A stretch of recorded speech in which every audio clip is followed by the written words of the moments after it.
Welcome to Common Sense.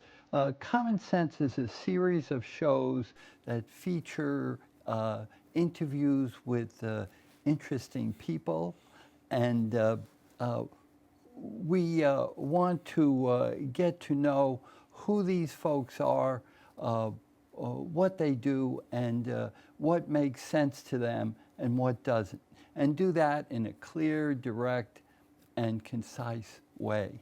Uh, I'm Rudy Breglia, and today I'll be interviewing the knowledgeable and wise Executive Chair of Lorain County Republican Party, David Arredondo. Welcome, Dave. Thank you very much, Rudy. Thank you for having me. It's a pleasure to be here with you. Okay, well, thanks. David, why don't you start us off? Give us a little background. Where were you born? Where have you lived? That kind of thing. Yeah, I think I really have a interesting life history. Okay. Began in 1950, August 30th, actually. I was very blessed to be born to an immigrant father from Mexico. Okay. My dad came in 1927, and he came with his oldest brother. There were 6 brothers in the Arredondo family. Okay. And his name was Apolinar Arredondo Orozco.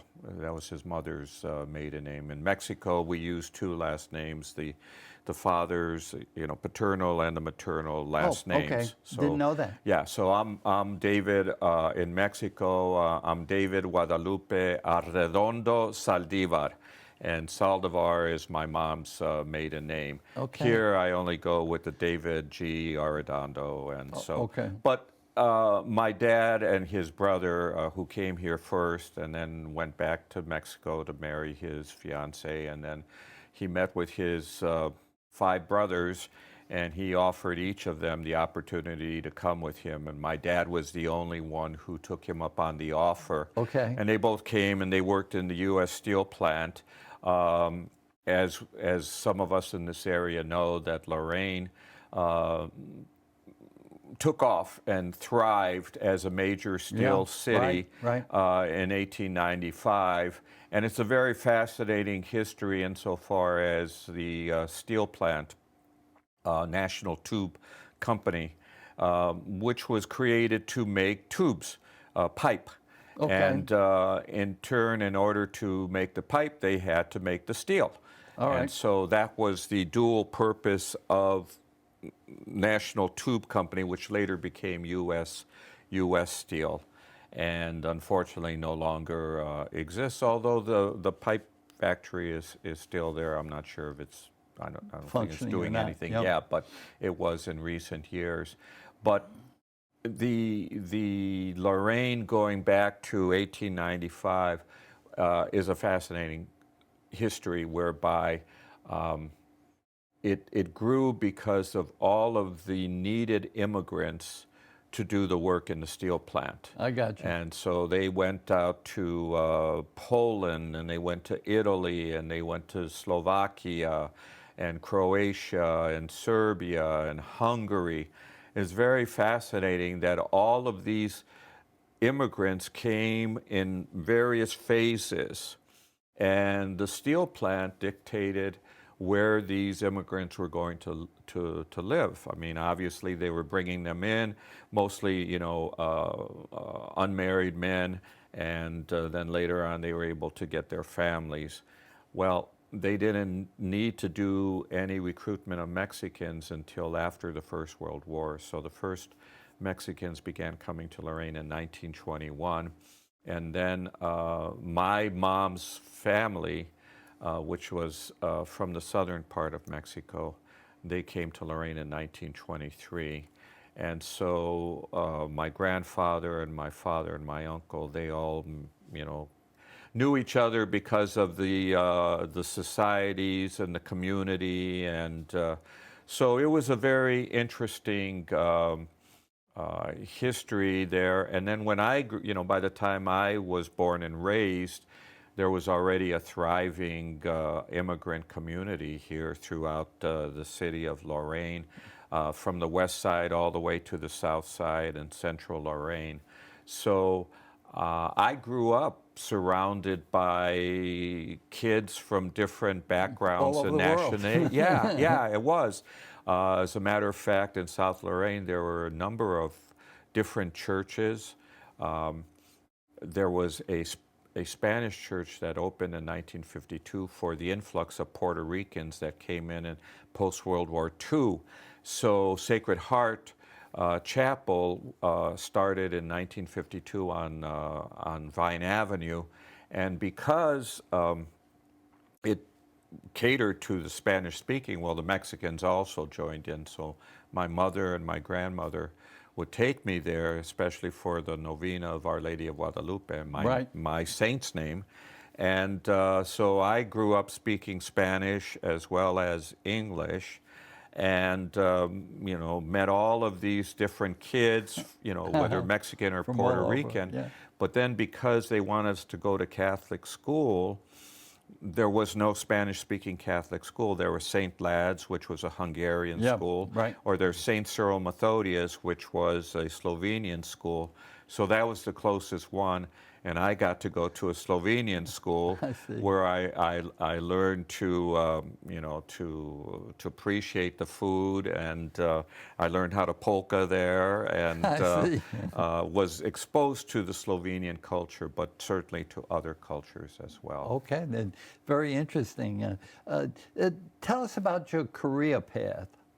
My career path. Well, I went to Miami University after I graduated from Admiral King High School in 1968, and I had already been interested in politics. It was already already part of my identity. And so I had the international background, the Mexican cultural background, the Roman Catholic background, and the Democrat Party background. Due to the union and the nature of Lorain, everything was Democrat, and so we were born and raised that way. And so I had this interest going to back to elementary school, and was aware of political events going on. Richard knew who Vice President Richard Nixon was, Senator John Kennedy. We backed him in 1960, and of course he won. But I went to Miami University to study political science. And I was told by an alum from Bowling Green, who was my government teacher. It was almost like it was, you know, the Savior speaking to me. And his word, I mean, I'll never forget his words. He says, "If you want to do political science, you go to Miami." And so that kind of like, wow, you know, I've been spoken to from above. And so I said, I'm going to apply to Miami, and they were very, very kind to me to admit me. And so I went there, and I did a variety of things in terms of political activities. It was a big anti-war period of time, civil rights. I mean, there was all sorts of things that were going on campuses throughout the country, and even throughout the world for that matter. But in 1972, I was offered the opportunity to be a convention delegate to the Democrat convention, and I was the only student from Butler County in that particular congressional district that was on the ballot for George McGovern.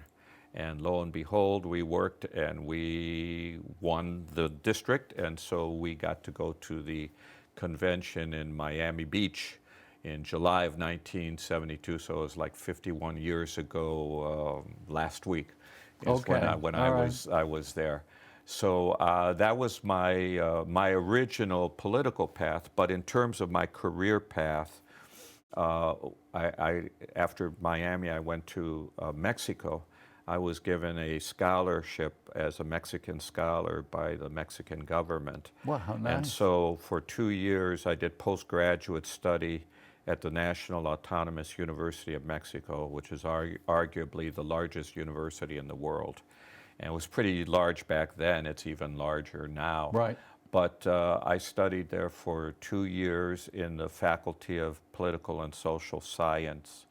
And of course, this was all in Spanish. And so I got to learn a lot, meet people from many different countries.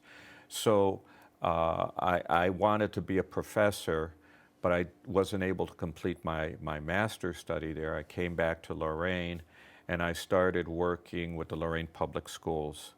And the county had a program through the federal government called the CETA program. It was the Comprehensive Employment and Training Act, and it was designed to help people get them skills, get them job experience, get them hired. And so I started a program for high school dropouts, and we were affiliated and based in the Lorain City Schools. So I was a, how would you say, a participant in the academics of the Lorain City Schools for about 4 years. Okay. And then from that point on, I got hired to work at the county in the CETA program, which was funding and administering these funds that were going out to all these different communities. I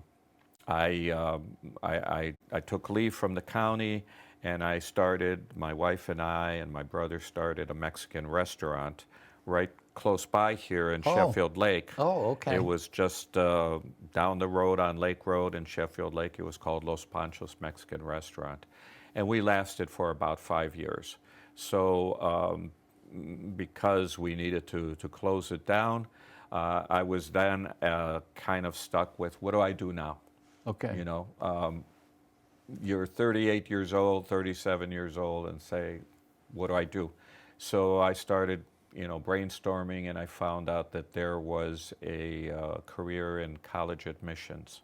Okay. And I was applying to different colleges, and nobody wanted me. And the way it worked is they wanted young guys or girls right out of college and work them to death, and then, you know, replace them and get somebody else. But typical, yeah. Yeah, they recognized, I guess, in terms of the nature of my background, my experience, someone who was fluent in Spanish. They didn't have any Hispanics on their staff at that time. Oh, okay. So they felt that, well, you know, we need to get somebody here. So fortunately, Oberlin College, of all places, one of the most selective colleges in the country, and recognized internationally because of its Conservatory of Music. So I got hired by Oberlin and was assigned, you know, different territories to go visit high schools, recruit students, bring them back, or you know, get them to apply, and then analyze and rate their credentials. True. And then try to build a class. And it was very, very interesting because, yes, affirmative action was part of that. And there were certain targets that we wanted to meet as far as getting students. I used to say that the college admissions at the selective level, whether it's at the Harvards or the Stanfords or the Yales, selective means that you get far more applicants than you have room for, compared to other schools that, yeah, we got plenty, or we need more, or whatever the case is. And so we were told that what we are doing is an art, not a science. The science is you just go by the numbers and say, these are the top scorers, these are the valedictorians, or whatever the case is. And instead, no, that's just too easy to do that, you know. We want you to read everybody's application and rate them, and then, you know, a little more in depth. Yeah, much more in depth. And I started doing that, and later on, they assigned me to do the international recruitment. Oh, I see. So that allowed me to travel to different countries Wow. And there wasn't a willy-nilly type of a thing. There had to be a reason. And so, for example, we didn't travel to Europe at all. And the reason why is because in Europe, university was free and universal, and nobody wanted to pass that up to go to the U.S. to pay for that. I mean, there were, some here and there, but we discovered that we didn't discover, we knew, and especially Oberlin had a history with China going back to the beginning of the 1900s and Okay. before that. All right. Their school of theology sent missionaries to China, and so there was a relationship. So we didn't have much access to China for a period of time for obvious reasons. But anyway, we were able to, to go to China and mostly Asian countries, Latin American countries. We got students from Africa, and it was a fascinating job that I did to be able to bring these students here. And it's a pretty good legacy because a number of them they chose to stay here, and they're here and contributing and become citizens and so forth. Well, wonderful. Yeah, and from that point on, I then went to Lorain County Community College to build a program for international recruitment, advising, and support. And I did that for 14 years. So in total, 26 years, my life work was higher education, particularly with international students. And it just fit right in with my persona and my history. And I'm very proud of all of the students who have come, and even those who returned, where I can still keep in touch with them through Facebook or so to see, hey, they're a CEO of this company or a doctor, or they're parents of 2 or 3 kids, and they're showing them off and that sort of thing. It's very rewarding. Yeah, it must be very satisfying. I want to change gears on you a little bit and tell us about the Ohio Constitution. Yeah, the Ohio Constitution goes back to 1803, and I won't claim to be a student of the Ohio Constitution, and I think there are only a few people who might be able to claim that they are, but it's suffice to know that over the 220 years of Ohio's history, it has been changed various times, mostly within the first 100 years. And it was in 1912 where the current Constitution was established that we now adhere to. Since that period of time, the Constitution has been amended 172 times. Okay. And if we want to just talk about constitutions in general, okay, all right, and we all we have to do is point to the American Constitution, which was ratified in 1787, and we know that besides the articles of the Constitution, there are the Bill of Rights. The First Amendment, the Second Amendment, the Third, Fourth, Fifth. So you have 10 amendments already. Those follow the Constitution itself.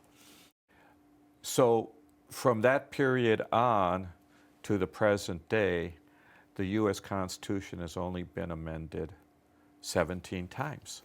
And so you compare that to the Ohio Constitution, and perhaps the Ohio Constitution has been amended as many times as it has been in the last 110, 11 years, is because of the difference in the requirements for it to be amended.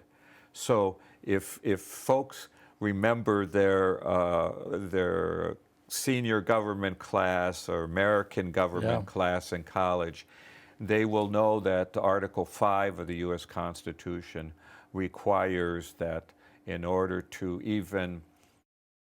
even consider or to put it before the people, 2/3 of the House of Representatives, 2/3 of the U.S. Senate have to approve it. In turn, they send it on to the states so that 3/4 of the states have to approve it. And then after that is done, then it becomes an amendment. Okay. So just as an example, there's an equal rights amendment that was passed by the House and the Senate, I think somewhere in 1978 or so. Okay. To this day, it has not gotten the 38 states necessary to ratify it. It's short several states. I'm not sure if it's 4 or 5. But there's an example where that one is not an amendment to our Constitution because it didn't qualify. Meet that criteria. It didn't meet the criteria.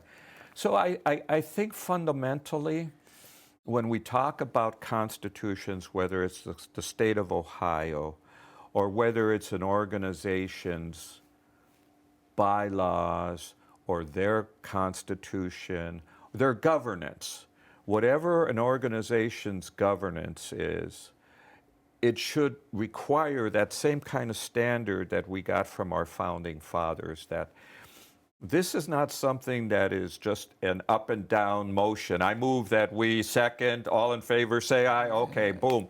No, that's not the way that the founding fathers, there's a difference between legislative action, bringing forth a bill, getting the aye, it passes, okay, now it's law and that sort of thing, because it can eventually be changed. Okay, so the speed limit is now 60 miles. Well, we're going to change it to 7. Okay, no big deal. But that's a legislative action, and just like any organization. So if you want to find out, or if you're asking how did we get here to issue 1? Why do we need issue 1? What is its purpose? The purpose, if you read the ballot language, there are three objectives of issue 1. Okay. If I can share that then? Yeah, at this time? Go right ahead. Okay. So the purpose is to elevate, and that's the language and the ballot language. It's to elevate the standard to be used to amend the Ohio Constitution. And that now requires a vote of 60% of the electors in the election that is being held. And it will change it from 50% plus 1 to 60%. Simple majority to 60. Exactly. Now, the opponents of issue 1 will claim, well, that's a supermajority, and that's outrageous, or it's unfounded. Well, again, I go back to the Constitution of the U.S. that's talking about 66% and then 75%. We're not asking for 66 or 7, we're 60%. Okay, so that's number 1 on the ballot language.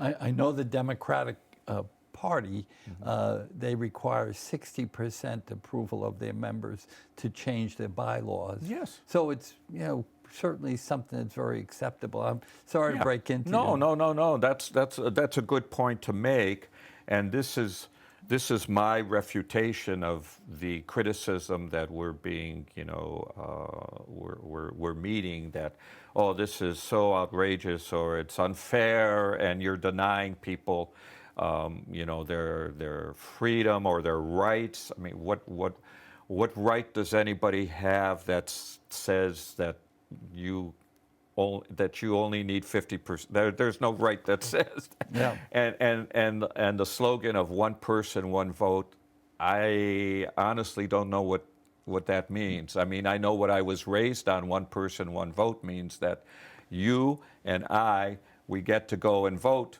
That's it. Okay? Yeah. That's one person, one vote. Yeah. All right? I'm not dragging anybody else. So in any event, the 60% threshold is the number 1 criteria. Number 2 criteria is the qualification for the ballot. So currently, the process for amending the Constitution or putting forth an amendment means that you have to have petition that is circulated through the voters. And currently, it only calls for 5% of the vote in the previous governor's election, which would have been 2022. And so petitions have to be filed covering only 44 counties. Okay. Not 80. Ohio has 88 counties. We all know that. In hindsight, looking back at that regulation, it baffles me. Why did those writers of the Constitution in 1912 only ask for 44 counties? It may have been because of distances, or I have no idea. Some logistical problem. I'm not sure why, but it just doesn't make sense to me why, let's say, you only collect your petitions from a portion of Ohio's counties. You can pretty much get a vast majority of petitions from Cuyahoga and Franklin and Hamilton and Montgomery and Summit. Population centers. Yeah, the centers. big ones, it's kind of like get them from there, and plus whatever, Lorain, and forget Erie or Huron or Medina. We don't need to waste our time. So it elevates that standard to make it, to me, more representative. Yeah. Okay. Widespread support. Well, widespread representation, and if this is what we're our critics are throwing at us, we're trying to be as democratic as possible, to be more inclusive by requiring 88 counties submit petitions for getting on the ballot. And then the last thing that changes with this amendment, issue 1, is we all have deadlines to submit petitions. If you're running for mayor or city council or county commissioner, right. governor of the state of Ohio, there's a 90-day before the election in which we need to file our petitions. And so the same applies to these amendments currently.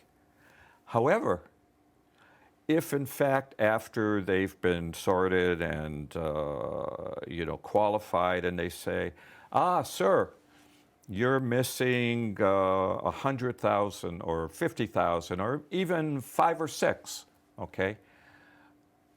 Then they get to go out for 10 more days to gather the necessary ones. This is what is called a cure period.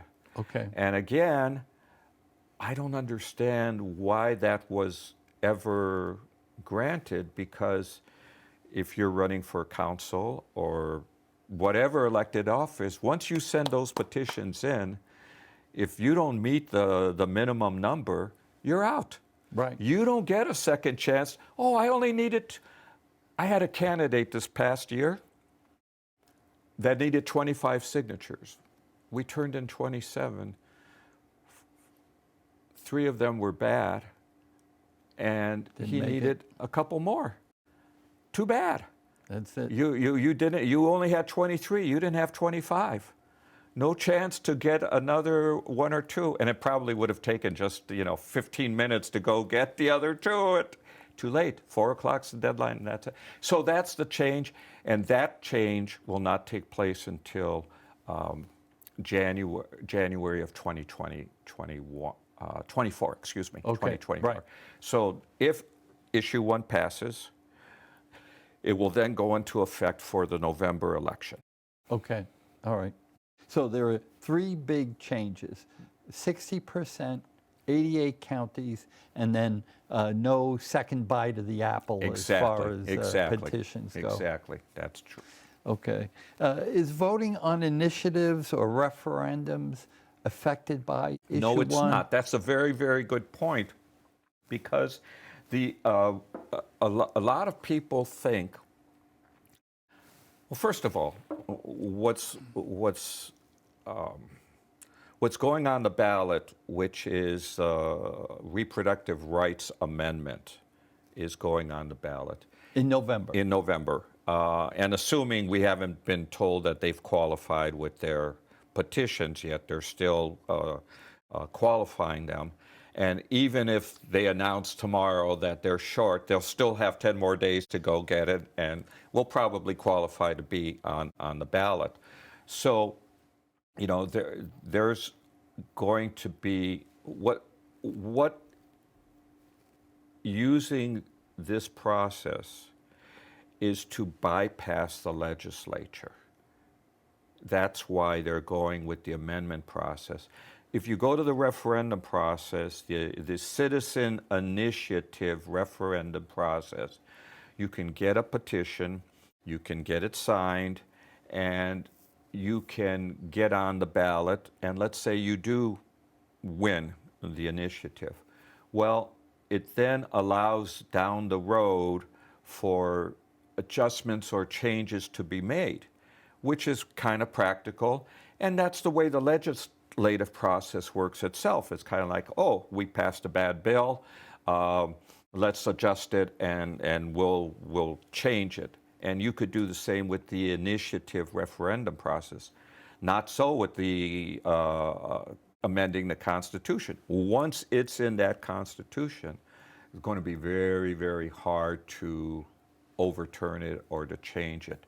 So this is a blatant attempt by the the pro-abortion people to bypass the legislature. Now, we already have a law that the legislature passed last year. It's called a heartbeat bill, and that one is on hold because it's been challenged in court by the pro-abortion folks, and it's before the Supreme Court. Supreme Court of Ohio has yet to rule on it. Okay.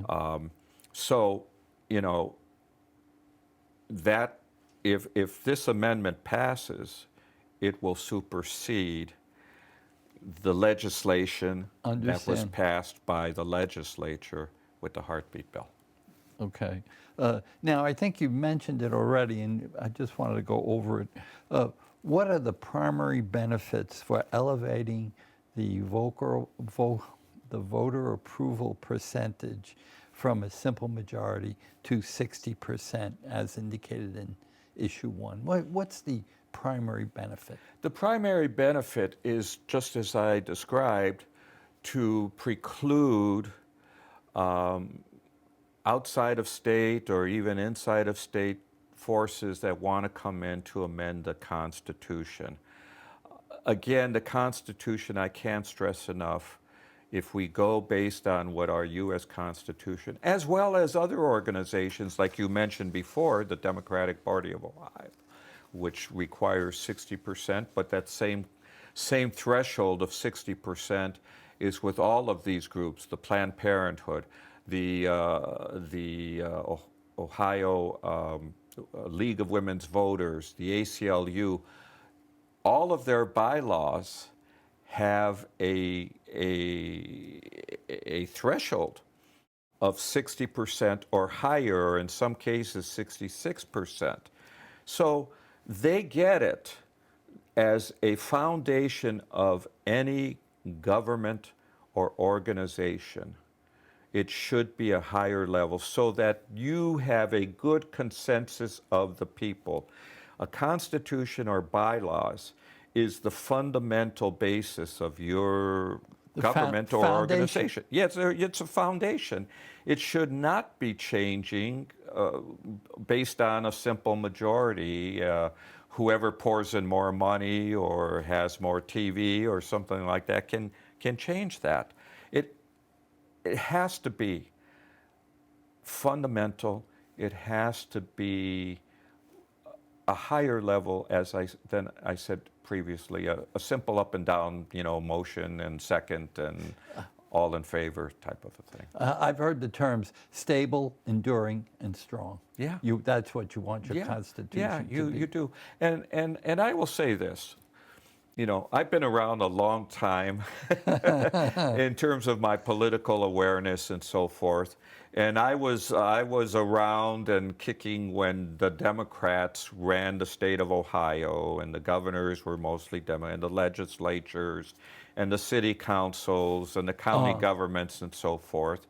Well, over this period of time, the state has flipped. Yep. We've seen this change where I saw, well, everything was Democrat, and so now in many cases it is pretty much Republican. Okay. So when you see in last year's gubernatorial, or let's say state offices, there were 5 state offices which were all won by Republicans. And then there was a U.S. senator which was won by a Republican. Then you had 3 Supreme Court justices, which all were won by Republicans. And they were not just merely won by Republicans, but they were won by double digits. Yeah. Okay? And then, if you want to extend it even further, in 2016 and in 2020, Donald Trump won the state of Ohio by 4 points in each of these elections. So what is this telling you? This isn't about gerrymandered districts or any of the other nonsense that is thrown out there. This is the black and white proof that people here are in the state are center right. We're not like the left coast or the right, we're southern states or that sort of thing. We're center right.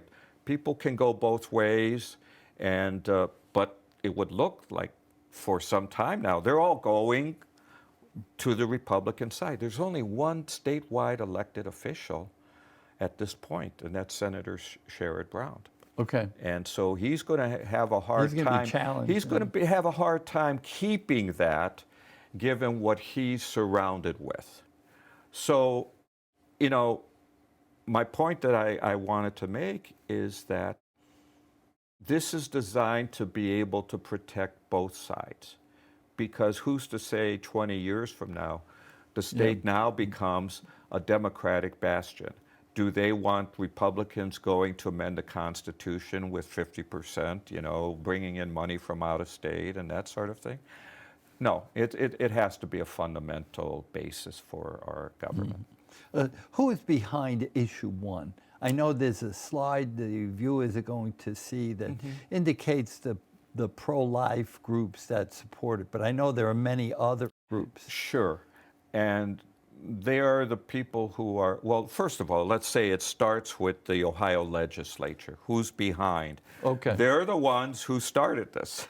They're the ones who passed this. They're the ones who got it on the ballot.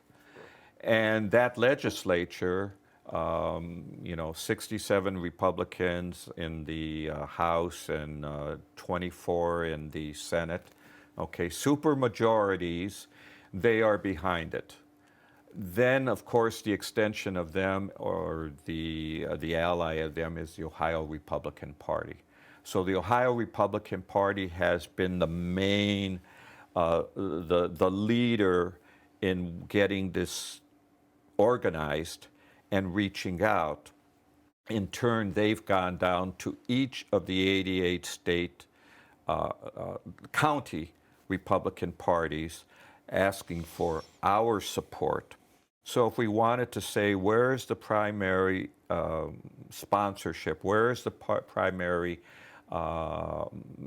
financing of it, it's the Republican parties of the state of Ohio. Okay.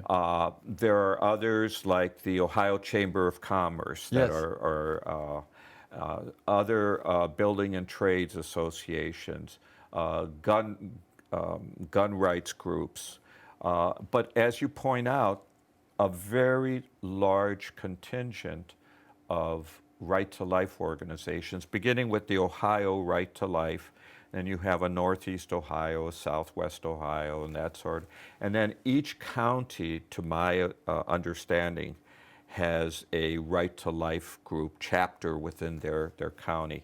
So yes, if you see the logo that shows all of these different logos there, it is true that they are Big supporter. they're big supporters because they understand that if issue 1 does not pass, then the amendment is going on the ballot in November is going to be very difficult to defeat.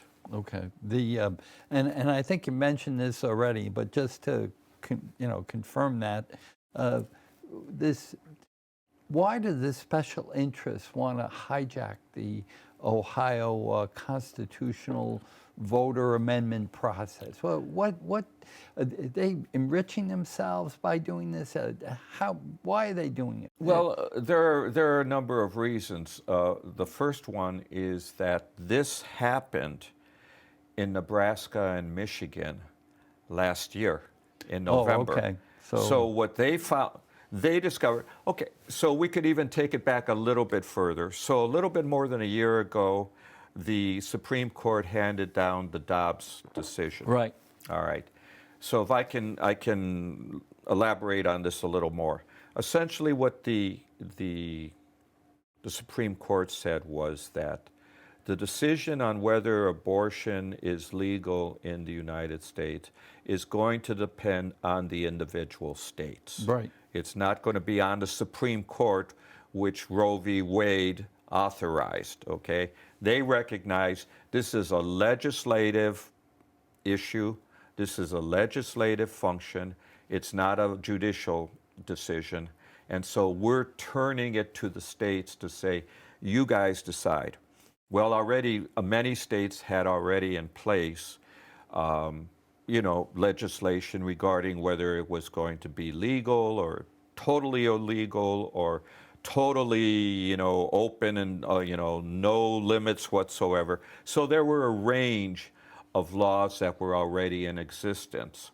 And so Nebraska and Michigan had some laws that were going to prevent or going to limit, let me say that. They were going to limit, not necessarily eliminate it.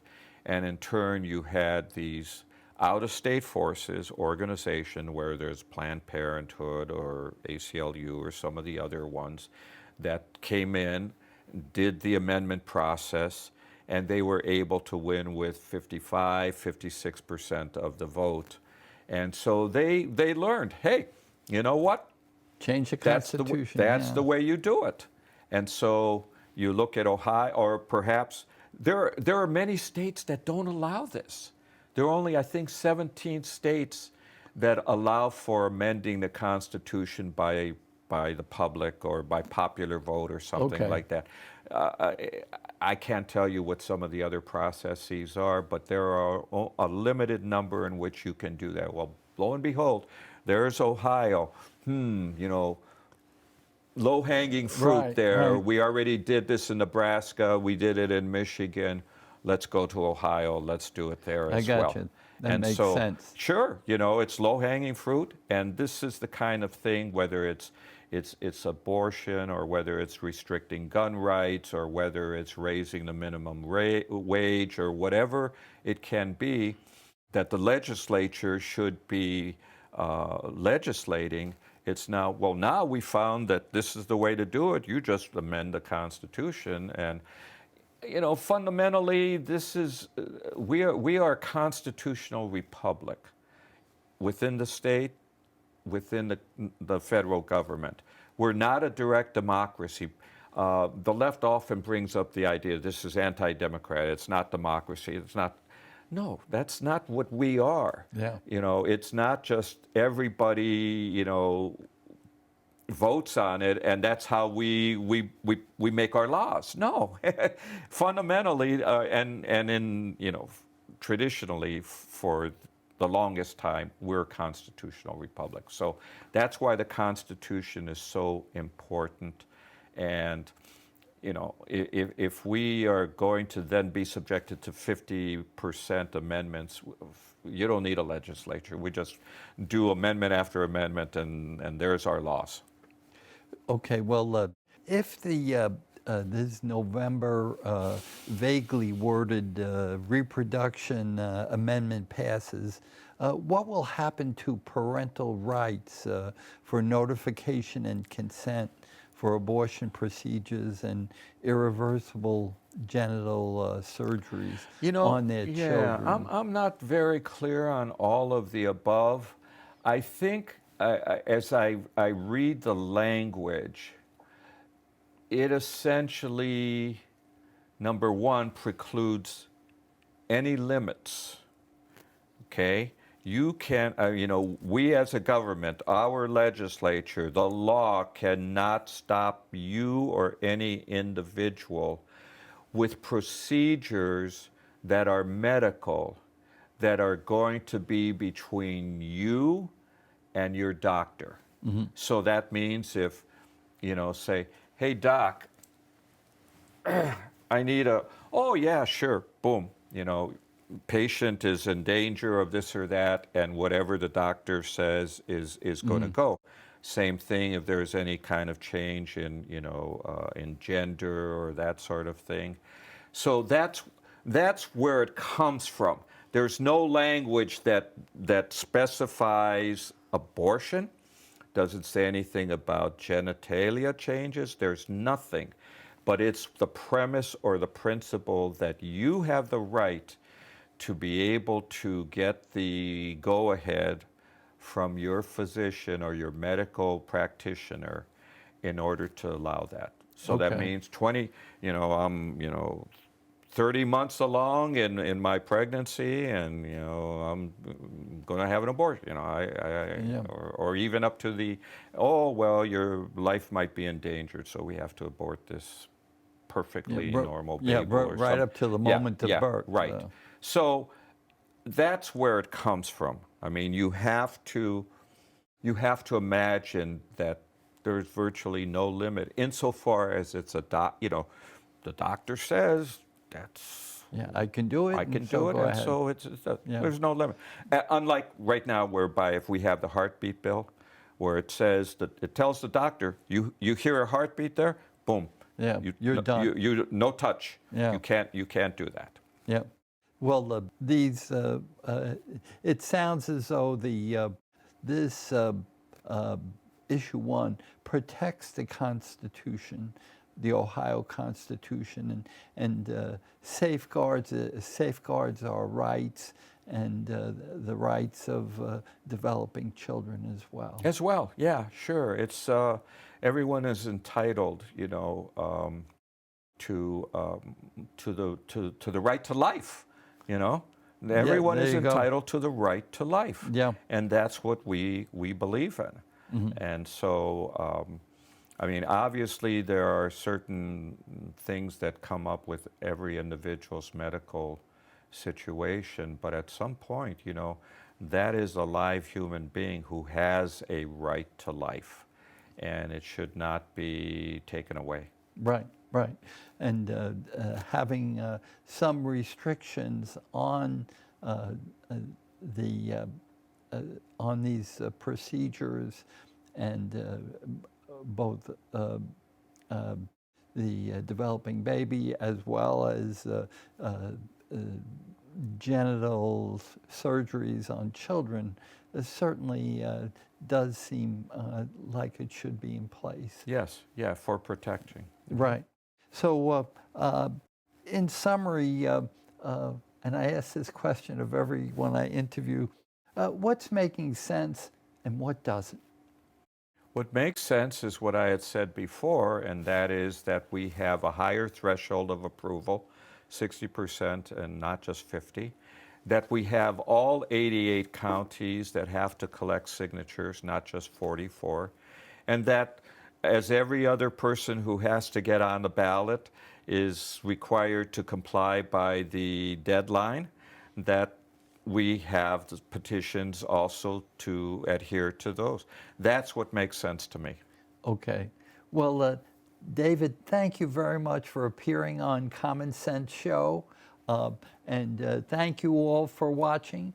If you would like to appear on the show, or an interesting person, please send us their contact information, and we'll do our best to have them on the show. If you have any comments or questions, I will have my email address on the bottom, and you'll certainly be able to contact us with any questions or comments. And remember, seatbelts save lives.